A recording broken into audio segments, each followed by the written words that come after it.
welcome to this special press conference on Operation Sindoor. We will begin with opening statements by the three senior officers to my right here, who have been directly overseeing operations during Operation Sindoor. We have Lieutenant General Rajiv Ghai, Director General Military Operations, who will cover the aspects related to land domain. Air Marshal A.K. Bharti, to his right, Director General Air Operations, will provide insights on the air domain. And to my right is Vice Admiral A.N. Pramod, Director General Naval Operations, who will cover aspects on maritime domain. Following their briefings, we will move on to the question answer session. I now request the DGMO to commence the opening brief. Thank you, Sandeep. A very good evening to all of you, ladies and gentlemen. You are all by now familiar with the brutality and the dastardly manner in which 26 innocent lives were prematurely terminated at Pahalgam on the 22nd of April. When you combine those horrific scenes and the pain of the families that the nation witnessed with numerous other recent terrorist strikes on our armed forces, knew that the time had arrived to make yet another compelling statement of our resolve as a nation. Operation Sindoor was conceptualized with a clear military aim to punish the perpetrators and planners of terror and to destroy their terror infrastructure. What I do not state here, of course, is the often stated determination of India and its intolerance to terror.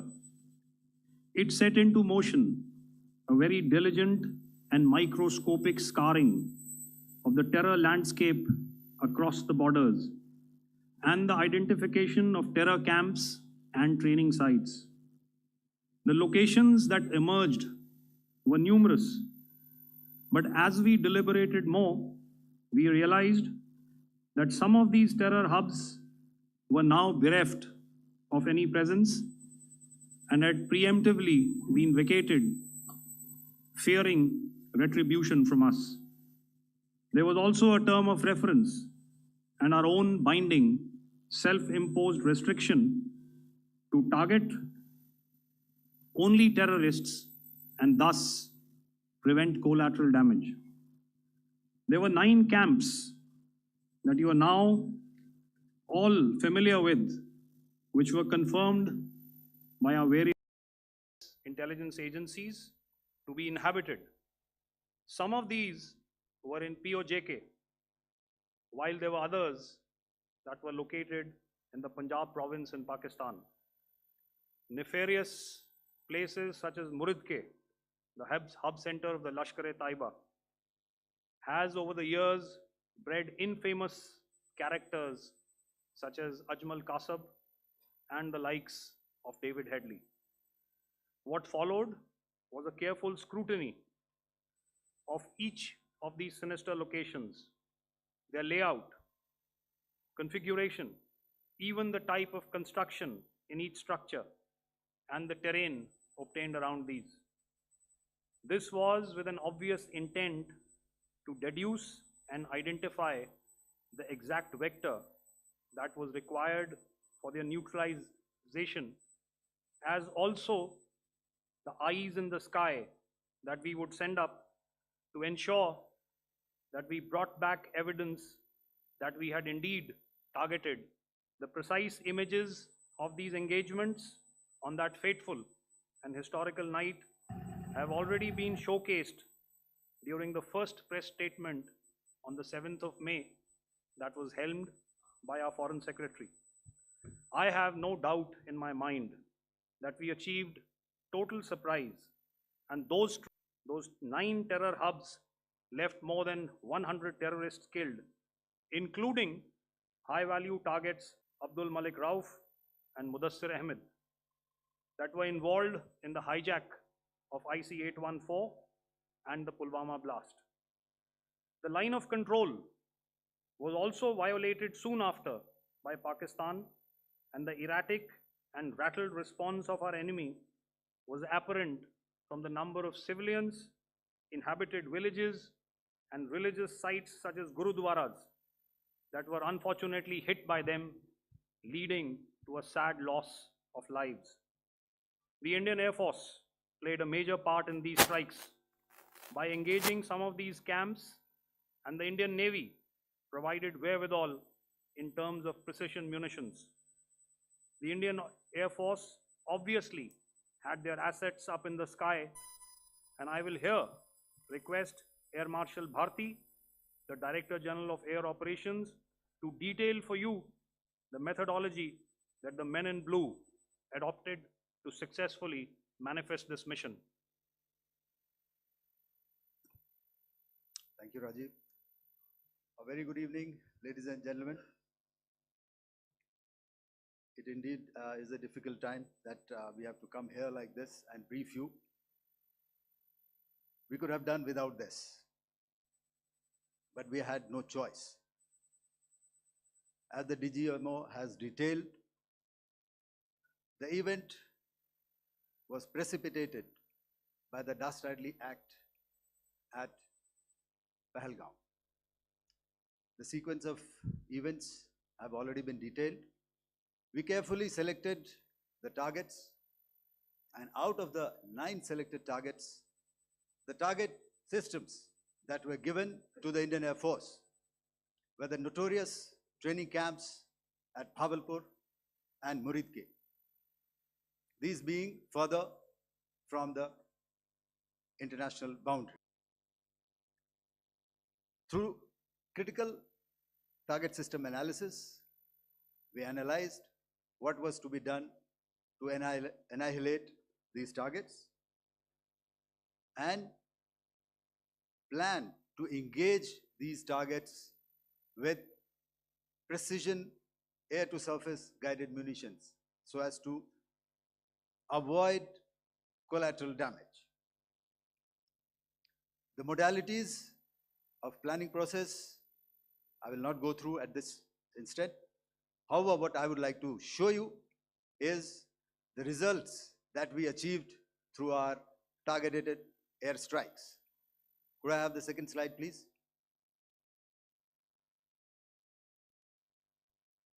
Yeah, change, please.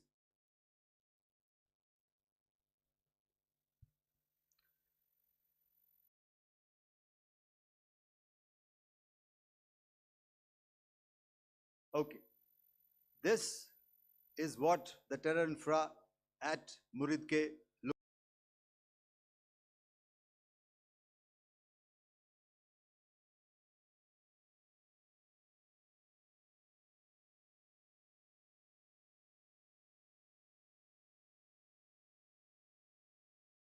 looks like. If you see, north is as indicated, and to the right is east, where the international boundary lies. Could we have the next slide, please?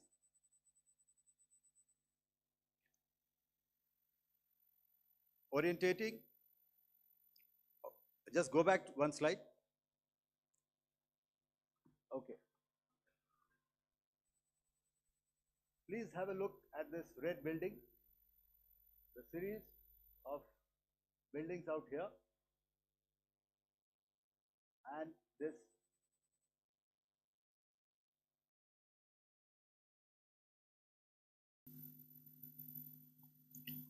if you relate, the empty ground is here, and you see this is the first weapon that is impacting. This is the impact point number 1 on Muridke training camp with our precision guided weapon on early morning 7. Next, please.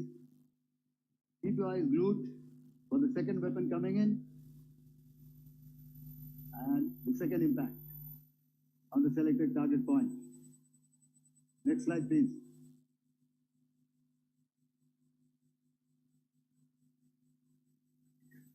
Third weapon, third impact. Continue. And fourth weapon, fourth impact. So through these targeted and precision targeting, we addressed the target at Muridke, which was the turning infrastructure. Can you hear me? All right. Okay, I'll come closer to the mic. Now we go to the next target, which is the Bhavalpur training camp. Next slide, please. Okay, just wait. So the effect, if you see, the impact point, if I can point out, this is the impact point. The ammunition has gone through the roof and it has created a blast inside, the photographs of which you would have, all of you would have seen. And the red building, after that, there was this double-story building. It has been completely decimated by our precision targeting. Next, please. The target system, which was in the north, a series of buildings. I will show you how it looked. Next. Completely destroyed by our precision targeting. Next.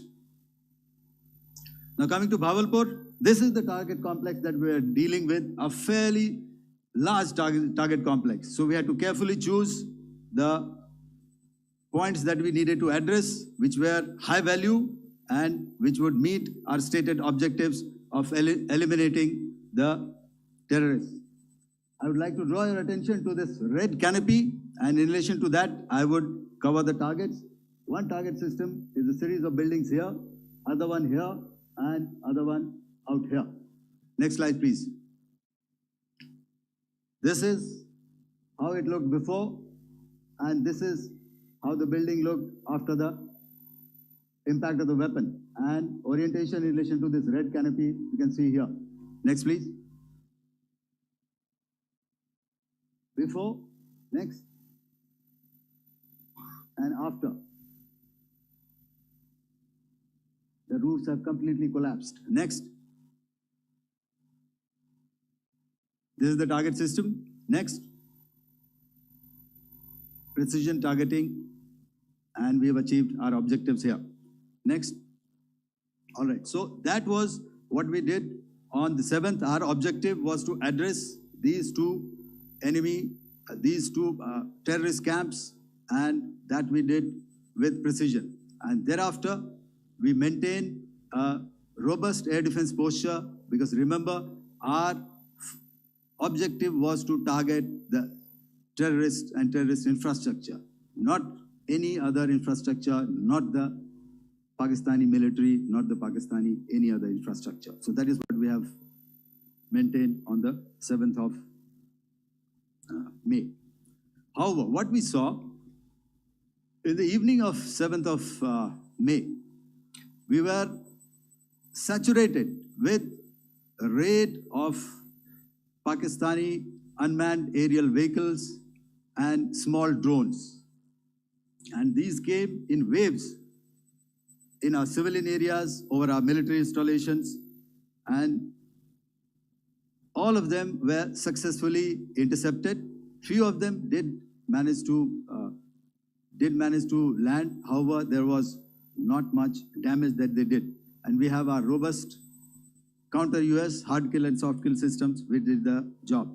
However, the difference here was that we had targeted the terrorists. The adversary now has targeted our civilians and the military infrastructure. So it had to be responded to. So in a quick and calibrated response, that very night, we struck their radar installations at Lahore and close to Gujranwala, the LYT installation, to indicate to him that we are ready, yet we do not want to escalate. Our fight was with the terrorists and not with the Pakistani military establishment. Thank you. Thank you, Air Marshal Bharti. So, ladies and gentlemen, he's outlined operations not only on the night of 6th and 7th of May, when Operation Sindoor commenced, but also on the subsequent night, being well aware and familiar with the congenital and impulsive nature of our adversary.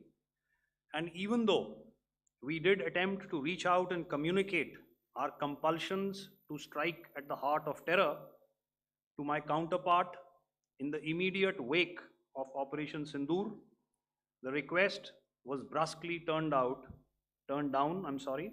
with an intimation that a severe response was inevitable and in the offing. We were, of course, prepared. Operations on the 7th and the 8th, Air Marshal Bharti spoken about. On the night of 8th and 9th of May, they flew drones and aircrafts into our airspace all across the borders and made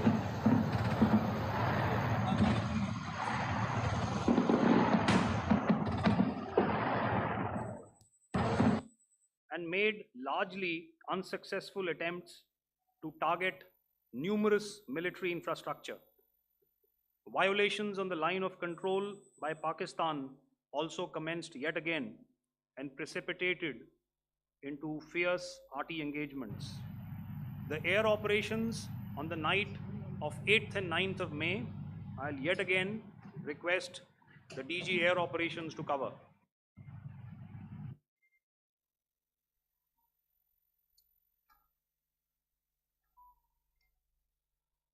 So I just covered what happened on the night of 7th and 8th. What we found that on the night of 8th and 9th, starting as early as 22:30 hours, our cities had a mass raid of drones, unmanned aerial vehicles, UCAVs, starting right from Srinagar, going down right up to Nalia. It was a mass raid in waves and it was relentless. However, we were prepared and our air defense preparedness ensured that there is no damage on ground or to any of the intended targets that the enemy might have planned for. The difference between 7th night and 8th night was that on 7th night, he sent in his Yeha class of UAVs. However, these UAVs can go some distance, they are armed. However, on the 8th, less numbers of armed UCAVs were there or UAVs were there, and more numbers of quadcopters, maybe for surveillance or just for harassment of civilians. This continued till midnight. Our air defense preparedness ensured that there was no damage on the ground, either to the military installations or to the civilians. However, the enemy had yet again shown that he wanted to up the ante and he wanted a fight, and we were up to the task. In a measured and calibrated response, we once again targeted his military installations, which included his SAM sites at Malirkant. This also included his surveillance radar sites at Lahore and close to Gujranwala. These were suitably addressed, and thereafter his drone attacks continued even till morning, which we countered, and during the daytime there was some respite. Here I would like to bring out another aspect. What we found was that while the drone attacks were being launched from somewhere close to Lahore, enemy had allowed his civilian aircraft to also continue to fly out of Lahore. Not only his own aircraft, but international passenger aircraft, which is quite insensitive, and we had to exercise extreme caution, even at the cost of some tactical disadvantage, to ensure that there is no damage to any of the civilian aircraft. And this was also brought out in our press briefing during the day.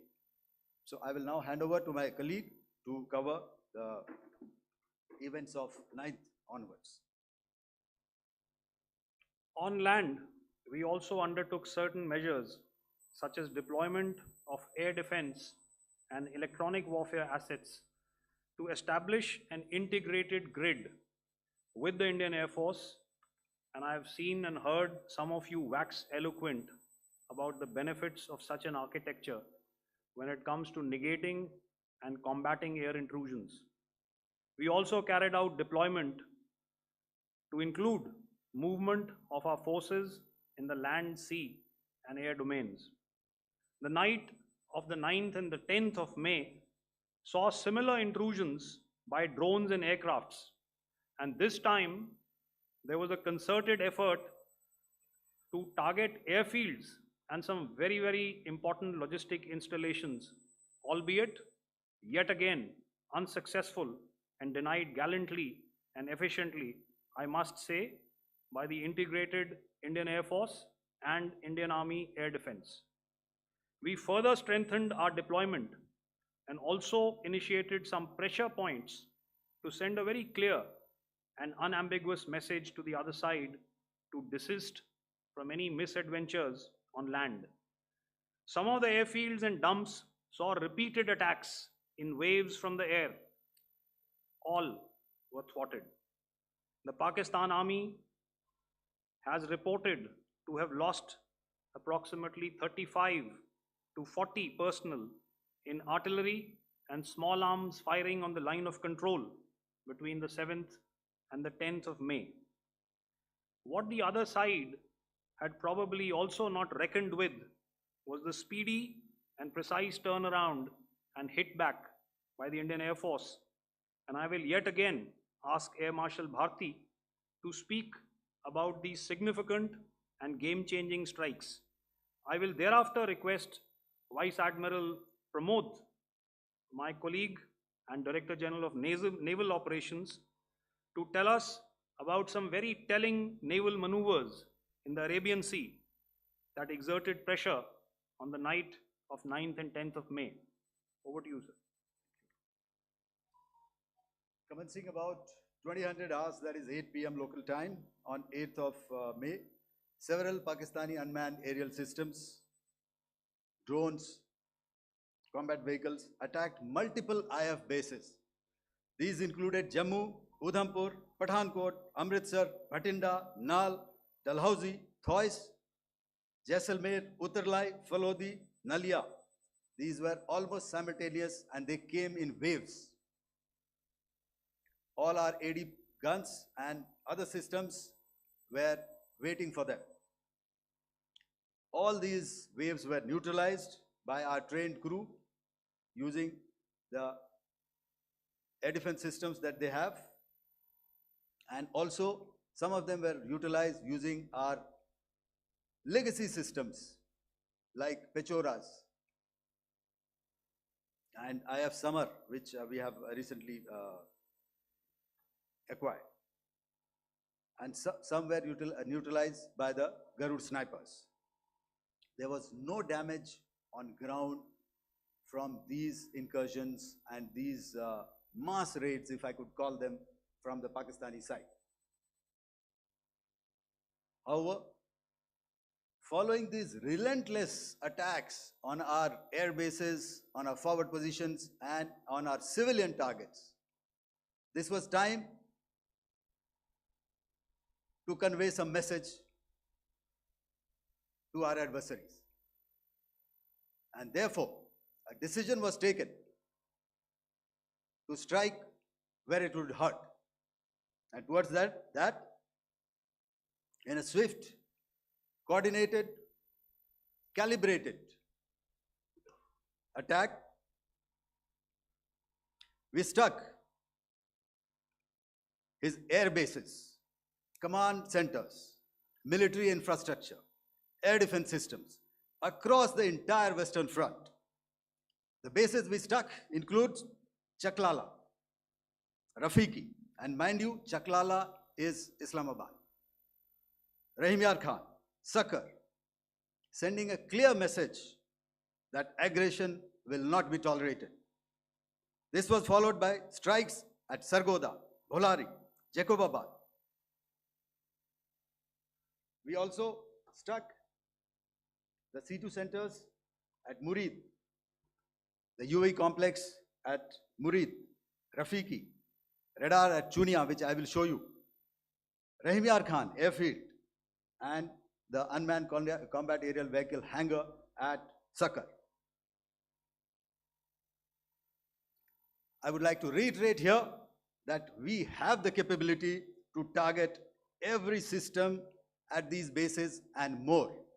However, it was only a measured response to instill good wisdom to our adversary to refrain from further escalation. IF response was directed only at military installations, avoiding civilian and collateral damage. I would now like to show you some of the effects that have been achieved as a result of our air operation.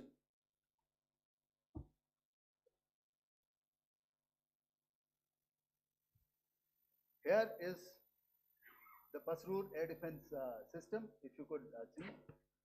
Zoomed up view, this is the radar mounted on a high tower. And after the strike,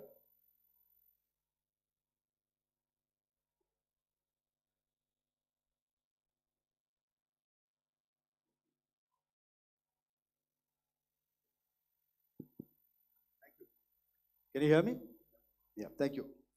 And after the strike, this is what has happened. This radar has been taken out, completely burnt. Next slide, please. The Chunia air defense radar, which was taken out on 7th and 8th. This is the radar site. A blown up photograph, once again, on a tower. Not very clear, but what you see very clearly is the after effect after we have stuck. The radar head has been completely decapitated. Next slide, please. Arifwala air defense radar. In this complex, you see how it looked before, blown up image, and after really blown up. Next. Now coming to Sargodha airfield. Remember, this is one of their important airfields wherein they have a lot of assets, F-16s, other assets which they keep getting, training institutes. And we have stuck this airfield. It is not, if you zoom in here, then one impact point here on the runway and second impact point of our weapon, precision weapon on the runway. And if you see this blown up, repairing going on. Same here. Next. Rahimyar Khan. This is the area we have stuck. A deep strike out here and one complex here. So this is how it looked before, and same. You see a big crater, another crater here, and this complex after strike neutralized. Next. Chaklala airfield, Noor Khan, once again a major air base, a lot of their logistic assets out here. This was the chosen complex that we intended to strike and convey a message. Next slide, please. This is how it looked before, and this is how it looked after our strike. Next. Sakar. We chose the radar site at Sakar. This is the radar site. And after it was struck, this is the aftermath, completely burnt out. Next, please. Aircraft shelter. This is how it looked before the strike, and this is how it looked after the strike. The roof of the buildings completely caved in and burnt. Next. Bholari airfield, aircraft hangar. This is how it looked before, and this is how it looked after the precision strike. Next. Jacobabad, aircraft hangar. And this is how it looked after. Next. So what I'm trying to convey here, ladies and gentlemen, is to start with, our fight was neither with the Pakistani military nor with anybody else who's there on the other side. Our fight was with the terrorists. We neutralized the terrorists that we selected to be neutralized, and thereafter, we only maintained the air defense posture. However, we were relentlessly pounded by waves after waves, night after night, by his UCAVs, by his drones, and by his other unmanned aerial systems. And that left us with no choice but to retaliate, and yet our retaliation was calibrated, it was graduated, and it was proportionate. Thank you.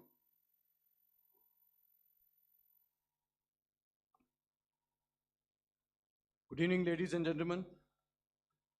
In the aftermath of the cowardly attacks on innocent tourists at Pahalgam in Jammu and Kashmir by Pakistani-sponsored terrorists on 22nd April, the Indian Navy's Carrier Battle Group, surface forces, submarines, and aviation assets were immediately deployed at sea with full combat readiness in concert with the Joint Operation Plan of the Indian Defence Forces.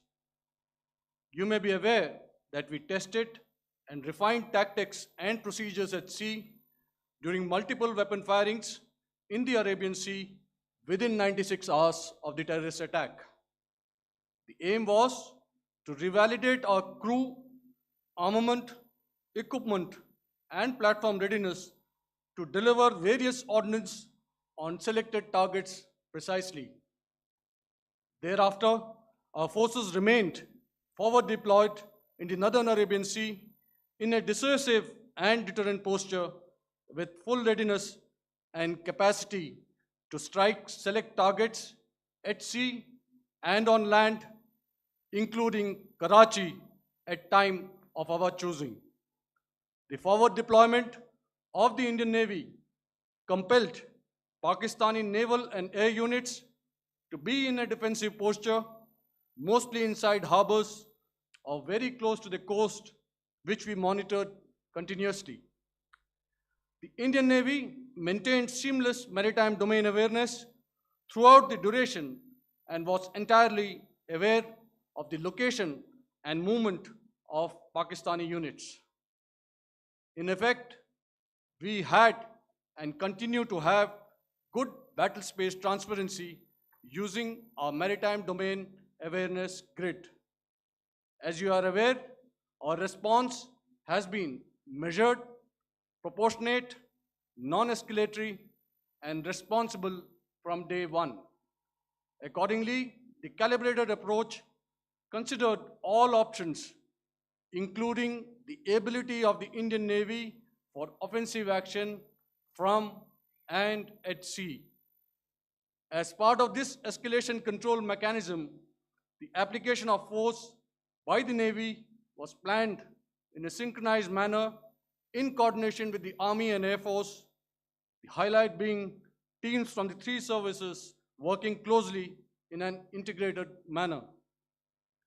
Along with the kinetic actions by the Indian Army and Indian Air Force, the overwhelming operational edge of Indian Navy at sea contributed towards Pakistan's urgent request for a ceasefire yesterday. As we speak, Indian Navy remains deployed at sea in a credible deterrent posture to respond decisively to any inimical action by Pakistan or Pakistan-based terrorists. Thank you. Samno Varna, Jai Hind. Now I'll hand over to Director General Military Operations for further proceedings. Ladies and gentlemen, on the 10th of May, in the morning, even as we were getting into a huddle to wargame the events of the previous night, a routine exercise, I received a message on hotline from my counterpart in Pakistan seeking my willingness to communicate. Since our initial aim was to strike at terror camps, and all our actions in the subsequent days were in response to the intrusions and violations by the Pakistan Air Force and its army, it was decided that I would indeed speak with my counterpart. You are already aware, I've seen it being covered on national television, that my communication with the Pak DGMO was conducted at 15:35 hours yesterday and resulted in cessation of cross-border firing and air intrusions by either side with effect from 1700 hours 10th of May, after he proposed that we cease hostilities. We also decided to further speak on the 12th of May, that's tomorrow, at 1200 hours, to discuss the modalities that would enable the longevity of this understanding. However, disappointingly, and must I add, expectedly, it took only a couple of hours for the Pakistan Army to violate these arrangements by cross-border and across the line of control firing, followed by drone intrusions across the expanse of the Western Front through last night and in the early hours of the morning today. These violations were responded to robustly and dealt with as they must be. We have earlier today sent another hotline message to my counterpart highlighting these violations of the understanding between the DGMOs on the 10th of May and our firm and clear intent to respond to these fiercely and punitively, if repeated tonight, subsequently, or later. In this regard, I must inform all of you that the Chief of Army Staff has earlier today conducted a security review and has granted full authority to our Army commanders for counter actions in the kinetic domain in case of any violation by Pakistan. In the end, I pay my solemn homage to my 5 fallen colleagues and brothers from the armed forces and civilians who have tragically lost their lives in Operation Sindoor. Our hearts go out to the bereaved families, and we express our solidarity to them in this lifetime and beyond, at this grave juncture in their lives. Their sacrifices shall always be remembered and spoken of in glowing terms by a grateful nation.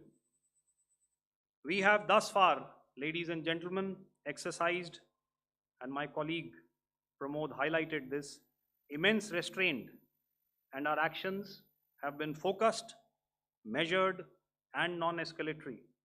However, any threat to the sovereignty, territorial integrity, and safety of our citizens will be met with decisive force.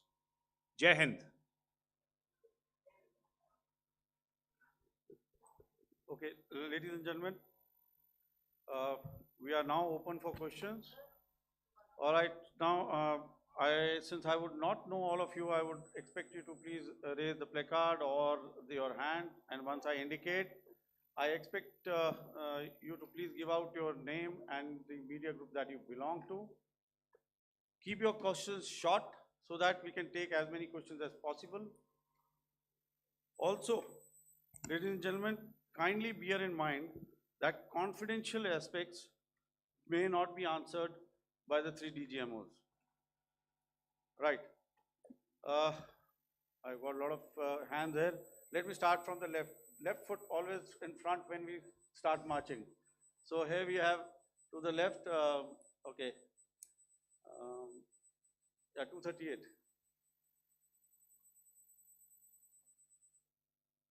Hello. So this is Manas Pratimhuyan from PTI, Press Trust of India.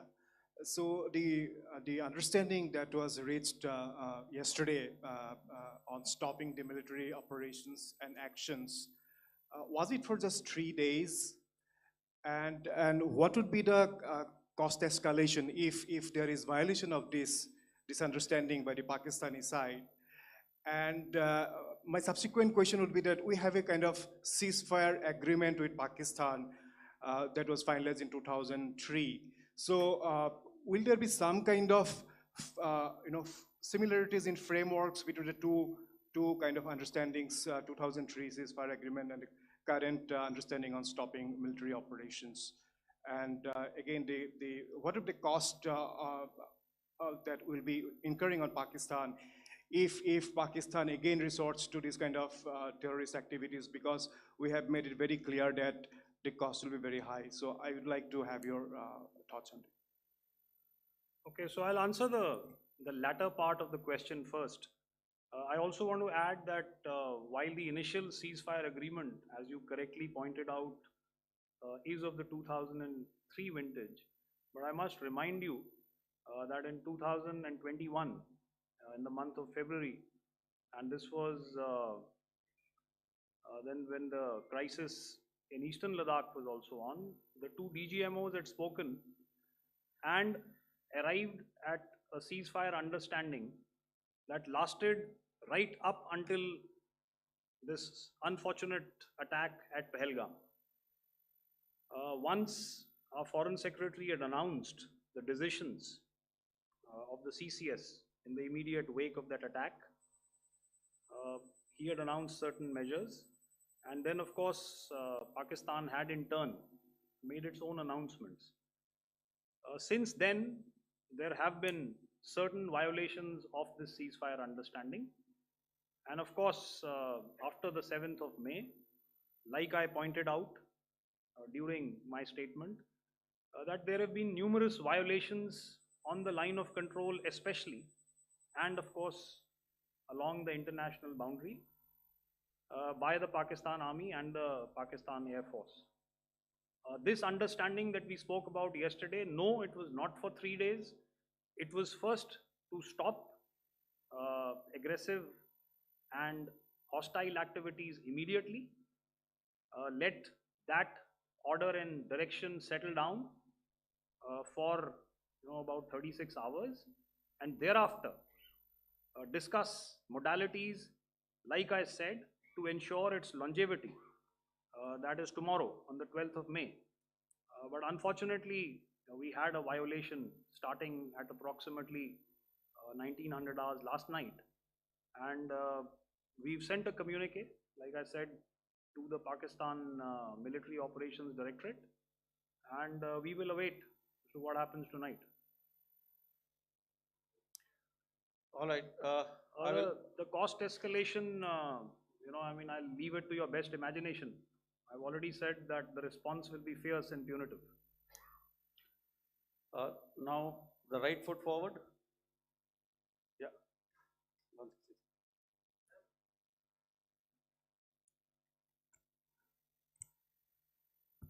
Sir, I'm Ajit Dubey from ANI, sir. Sir, my question is that you talked about the loss of lives to the Pakistan army, that was around 35 to 40 kills secured by the Indian army. Sir, can you tell us what would be the total loss of life to the Pakistan army in both army and air force attacks, sir? And how good was the performance of the BrahMos, Scalp and the S-400 during the operations?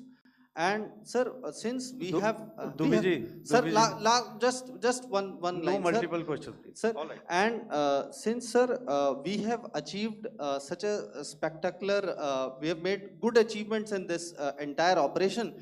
Can we say that we have emerged victorious, or we have a big upper hand over the Pakistanis in this entire conflict? Thank you very much, sir.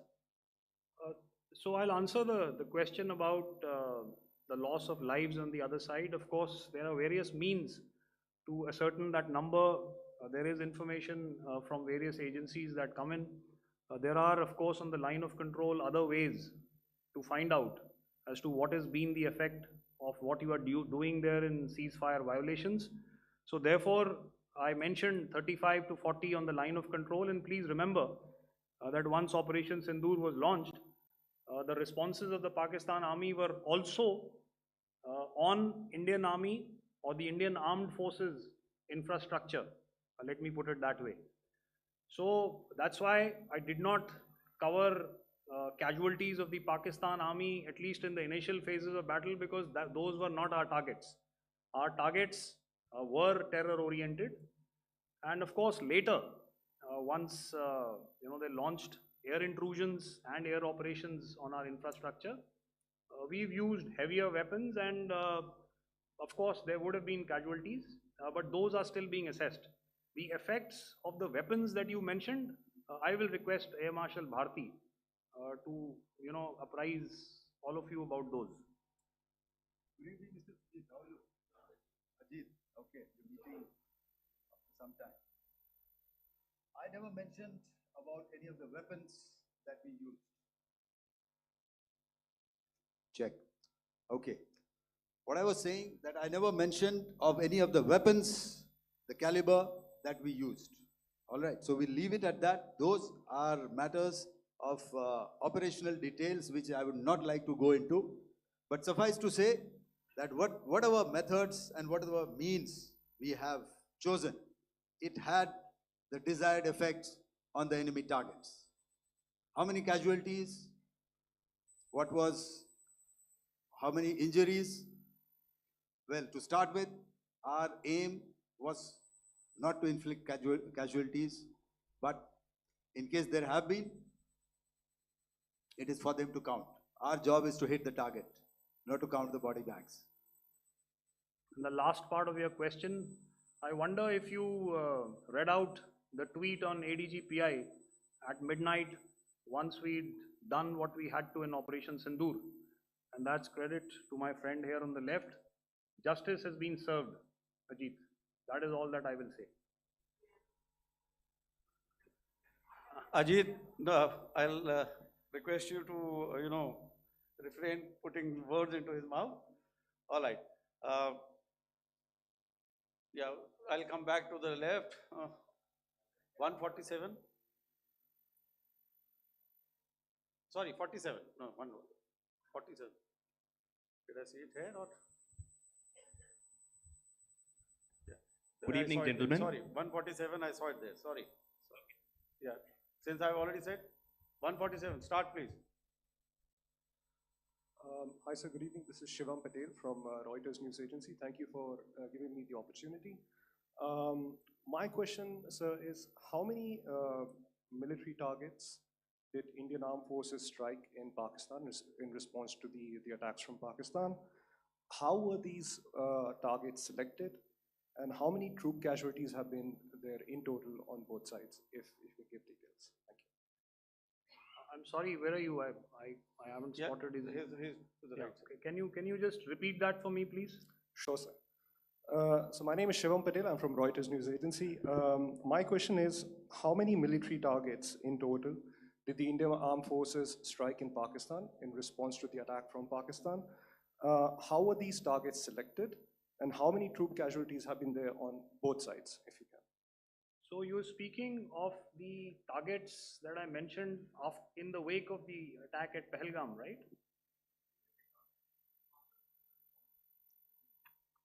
Yeah, I think it's amply clear to everybody here that the Pakistan Army has not crossed the international boundary, neither in the plain sector nor on the line of control. So the intrusions have been in the air.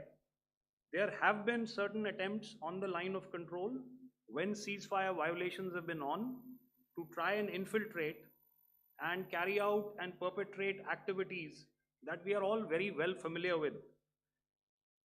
Whether these are by terrorists or by the Pakistan Army or its special forces and commandos is difficult to say, but each of these have been effectively thwarted.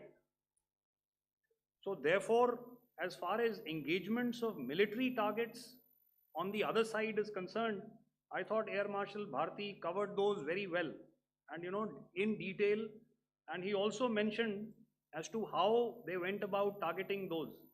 I think those images were very clear and very, very graphic in telling us as to what we needed to hit. And you'll remember right at the outset, I said that we even went into what was the construction in each of these locations, and therefore decided on the vector that had to be utilized. Please. Okay, if I could add to what the DGMO has said, I have already detailed the targets. Now, whether it is X numbers or Y numbers is that is immaterial. And what damage have we inflicted? You have seen. What are the casualties on the other side? As I said, that is for them to count. As far as we are concerned, from the air defense side, if they had a choice, they would have definitely come in. They are fighters, there are more numbers of UCAVs. It is not that they did not intend to come in. It is only that our robust AD posture prevented them from coming in. So that must be known, and that must be realized by all the audience here. Yeah, I'll come to the left now, 24.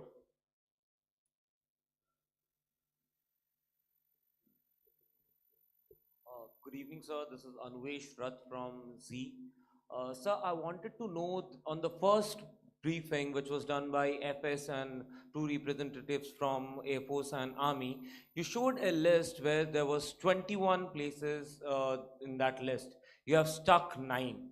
Are more operations going to be held? Is Operation Sindoor still on? And the second question, thank you, sir. Thank you so much. And also, I want to congratulate all three of you for a fantastic operation that you guys have done. Thank you so much. Thank you so much for that one question. Yeah. Sir, the question. Unfortunately, Rath, is that your name? I'm sorry. You know, as far as operational details are concerned, I am not in a position to share those right now. But I think I'll take a cue from Pramod. You know, he said towards the end that the Indian Navy is still in a posture that is deterrent. And I have already made it very clear towards the end of what I said that it's only a couple of hours ago that the Chief of Army Staff has carried out a security review, and he's authorized our Army commanders to deal with violations of any kind from across the borders in a manner that they deem fit. So again, to reiterate, the response will be fierce and it will be punitive.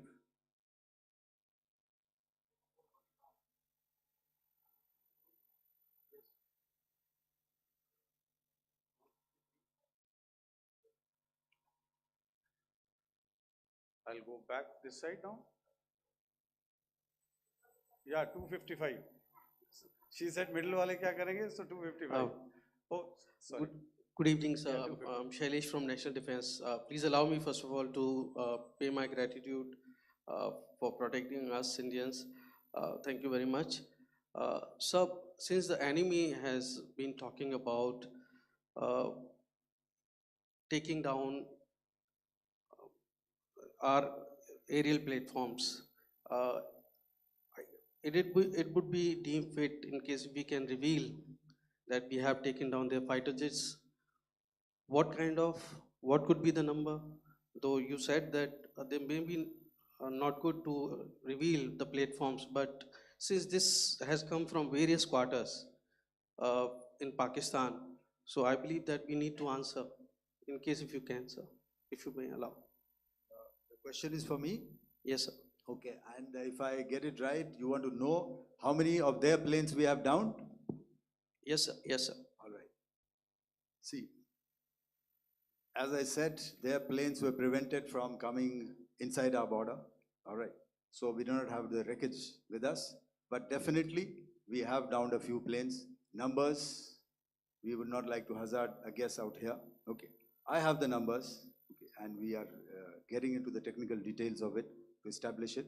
So I would not like to put a figure at this time, but definitely there are losses from their side which we have inflicted. Were they Please don't ask. fourth generation plus, sir?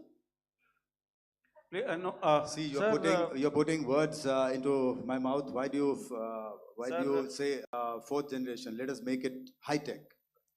Thank you so much, sir. all Thank right. Yeah, 163.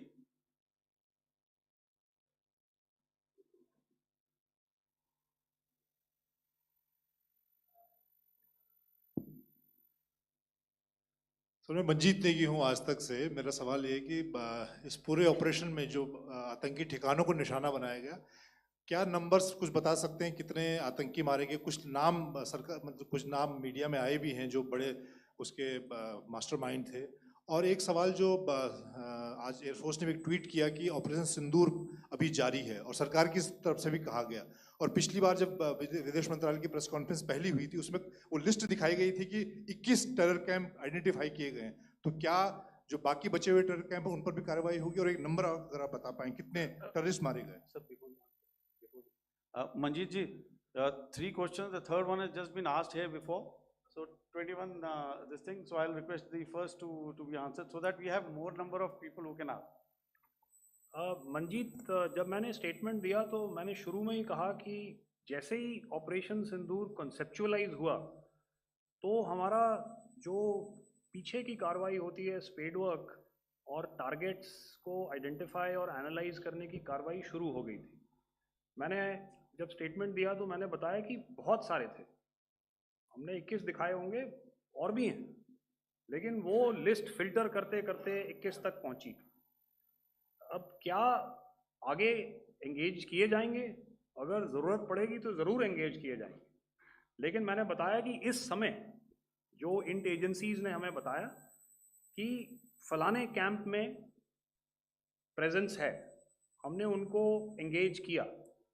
कुछ नाम मैंने लिए, कुछ नाम अभी पुख्ता किए जा रहे हैं। मैंने आपको बताया कि जो इंट एजेंसीज ने अभी तक असेसमेंट किया है उसमें उन्होंने कहा है कि तकरीबन 100 से ज़्यादा मारे गए हैं।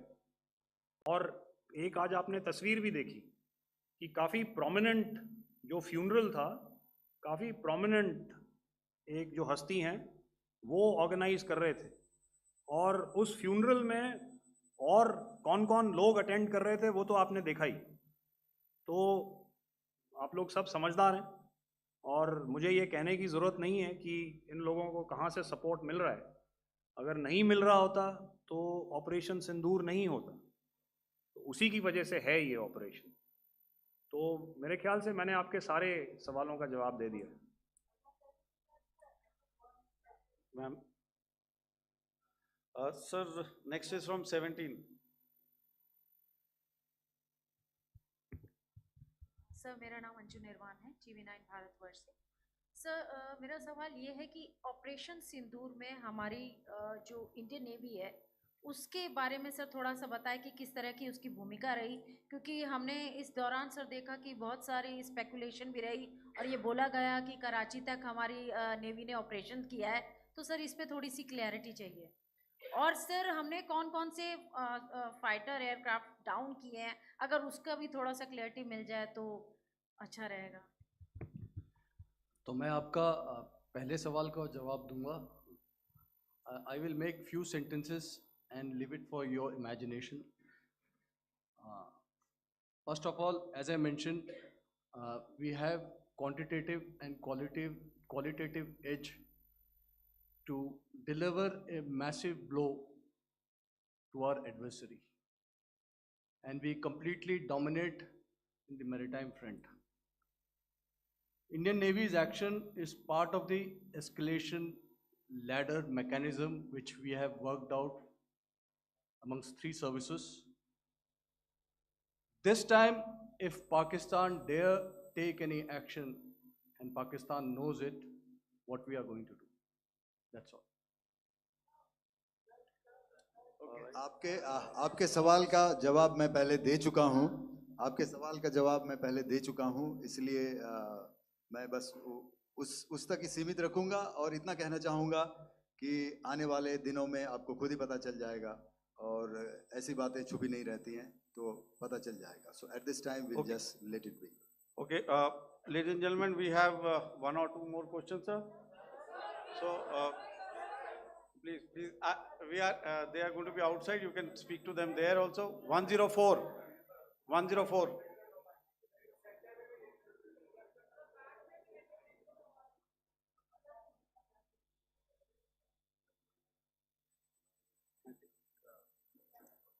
Yeah, ask.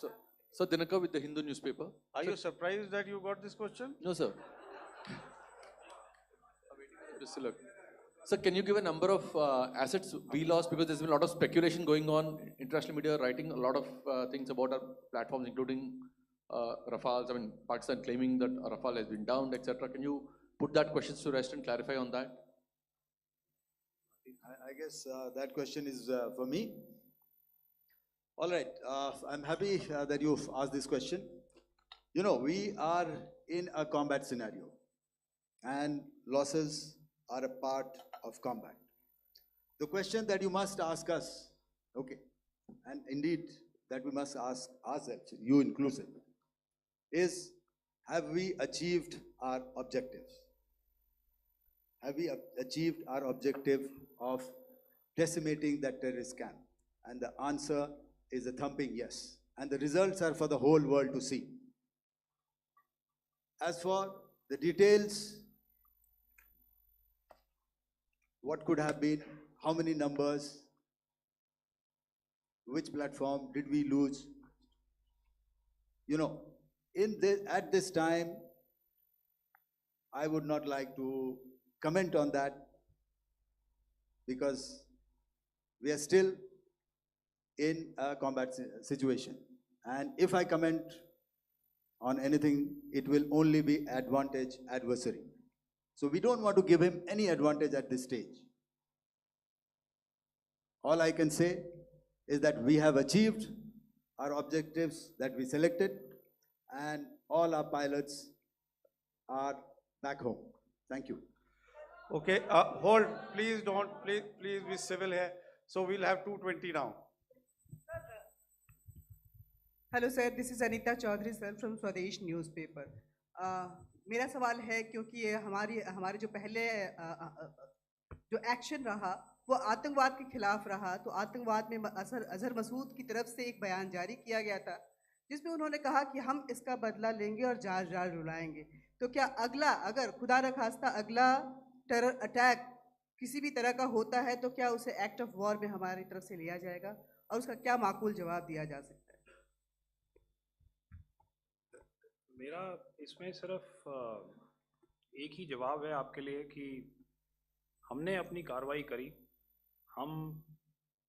हमने उसके बाद मैंने अपने स्टेटमेंट में भी बताया कि ये कम्युनिकेट करने की कोशिश करी कि हमने इस तरीके से ये जो स्ट्राइक्स हैं वो क्यों की। लेकिन जो हमारा एडवर्सरी है उसने जैसे मुनासिब समझा वो कार्रवाई करी। तो आपने देखा कि ये जो एक्टिविटीज़ चल रही हैं 3-4 दिन से, ये कोई वॉर से कम नहीं है।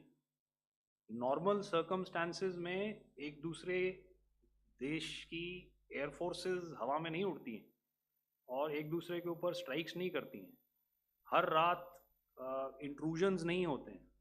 लाइन ऑफ कंट्रोल पर सीज फायर वायोलेशंस, आपके एक साथी ने सवाल पूछा था शुरू में, एक सीज फायर अंडरस्टैंडिंग था, वो भी जा चुका है। उस सीज फायर अंडरस्टैंडिंग के जाते जो फायरिंग हो रही है लाइन ऑफ कंट्रोल में, उसमें घुसपैठ की कोशिश हो रही है।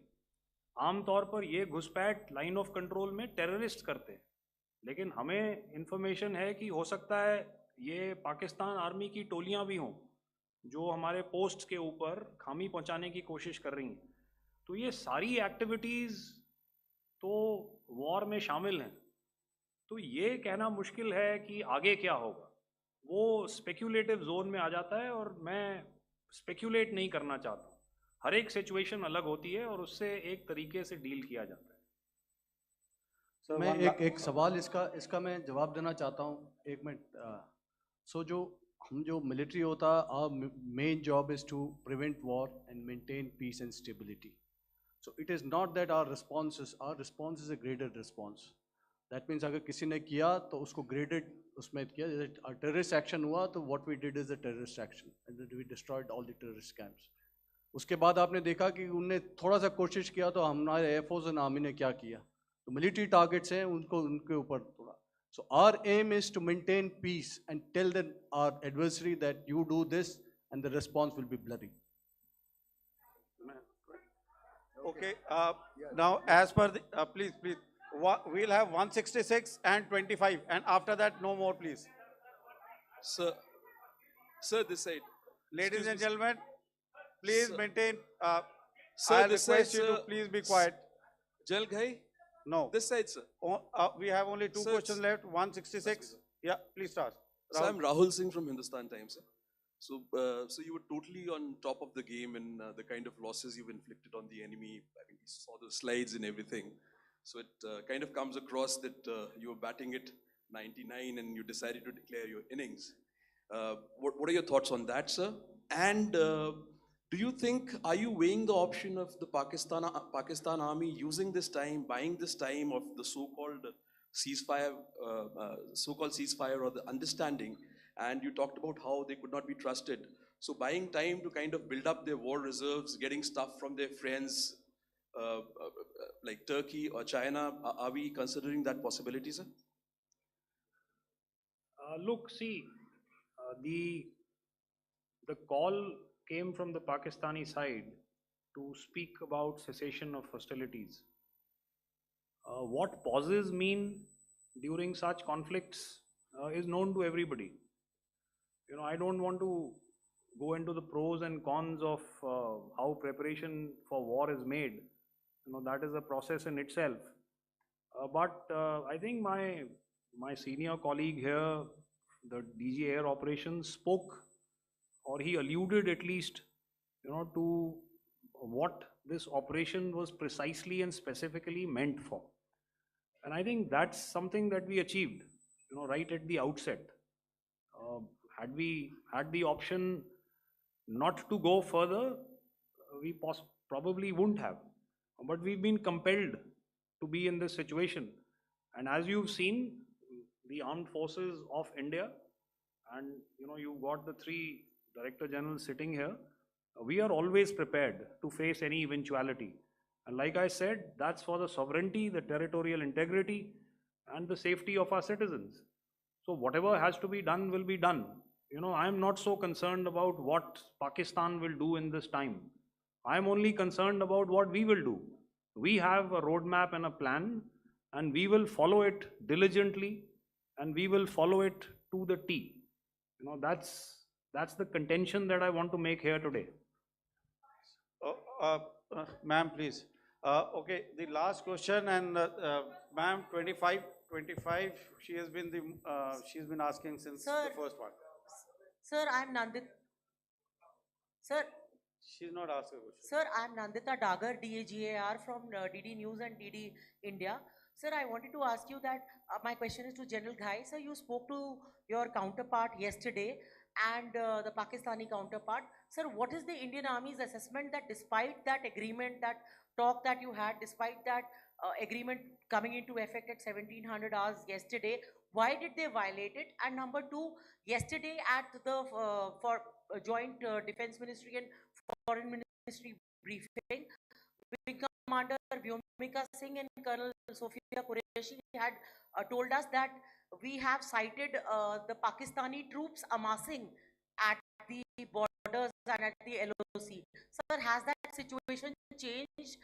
Have they withdrawn? And sir, if in case, despite now there is a lull, of course, but if tonight again the enemy again carries out shelling and aerial intrusions through drones, what is going to be our response, sir? Thank you. So without outlining the specifics of that response, I've already made it clear that there will be a response, and it will be fierce and it will be punitive. Why the Pakistan army chose the option of violating the understanding that was arrived at earlier yesterday, I think that's a question that will be best answered by the Pakistan DGMO. I wouldn't be able to, you know, give you that. But, you know, in in situations such as these. And if you go back into any conflict, sometimes these understandings take time, to fructify and manifest on ground. But without, getting into the reasons, it is our mandate to be prepared at all times, and that we were. It's not as if because there was an understanding we weren't prepared. I must tell you that the armed forces were on a very, very high alert, and they continue to be in that state even as we speak. All right. Ladies and gentlemen, please, ma'am, please. Okay, thank you so much for coming today. Those who have missed asking a question, those who have missed, see, I knew I'll grab this attention from you like this. Those who have missed the opportunity to ask a question can give me a written one. I will definitely get back to you with that. And also, they are they are invited for a cup of tea in my office day after tomorrow. Thank you, ladies and gentlemen, for coming. Thank you. Thank you very much. Jai Hind. Jai Hind.